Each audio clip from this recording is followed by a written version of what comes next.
ক্ষোভে ফেটে পড়েছে জনতা, ভিড় জমেছে ব্রিটেনের ঐতিহাসিক স্থাপনা উইন্ডসর ক্যাসেলের সামনে। স্লোগান উঠেছে ব্রিটেন থেকে যুক্তরাষ্ট্রের প্রেসিডেন্ট ডোনাল্ড ট্রাম্পকে বিতাড়িত করার। মঙ্গলবার মধ্যরাতে যুক্তরাজ্যে পৌঁছান মার্কিন প্রেসিডেন্ট ট্রাম্প। এবারের সফরের উদ্দেশ্য দুদেশের মধ্যে নানামুখী বিনিয়োগ চুক্তি স্বাক্ষরের পাশাপাশি সম্পর্ক আরও মজবুত করা। তবে ট্রাম্পের আগমনে অসন্তোষ দানা বেঁধেছে ব্রিটেনবাসীর মনে। তাদের দাবি, নেতানিয়াহুকে সমর্থনের মাধ্যমে ফিলিস্তিনের সহিংসতাকে আরও উস্কে দিচ্ছেন ট্রাম্প। রাশিয়ার প্রেসিডেন্ট ভ্লাদিমির পুতিনের কাছেও তিনি হেরে গেছেন। এপস্টাইন কেলেঙ্কারিতেও ভরাডুবি ঘটেছে তার ইমেজের। বিশ্বের সবচেয়ে ভয়ঙ্কর মানুষ ডোনাল্ড ট্রাম্প। তার কর্মকাণ্ড বিভিন্ন অস্থিতিশীলতাকে আরও বাড়িয়ে তুলেছে। চাইলেই তিনি ইউক্রেন ও গাজার যুদ্ধ বন্ধে ভূমিকা রাখতে পারেন, কিন্তু তিনি সেটি করছেন না।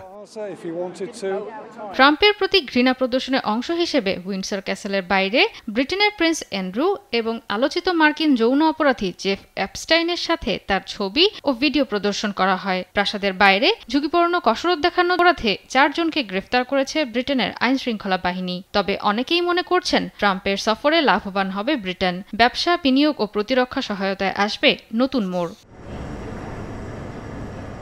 এবারে সফর নিয়ে উচ্ছ্বসিত ট্রাম্প। আশাবাদী যুক্তরাজ্যের প্রধানমন্ত্রী কিয়ের স্টারমার। সফর শুরুর আগেই ঘোষণা করা হয় $31 বিলিয়ন প্রযুক্তি বিনিয়োগ চুক্তি স্বাক্ষরিত হবে। দুদেশের মধ্যে পারমাণবিক শক্তি উন্নয়ন চুক্তিও। তবে স্থগিত রাখা হয়েছে মার্কিন বাজারে যুক্তরাজ্যের 25% শুল্ক তুলে নেয়ার পরিকল্পনা।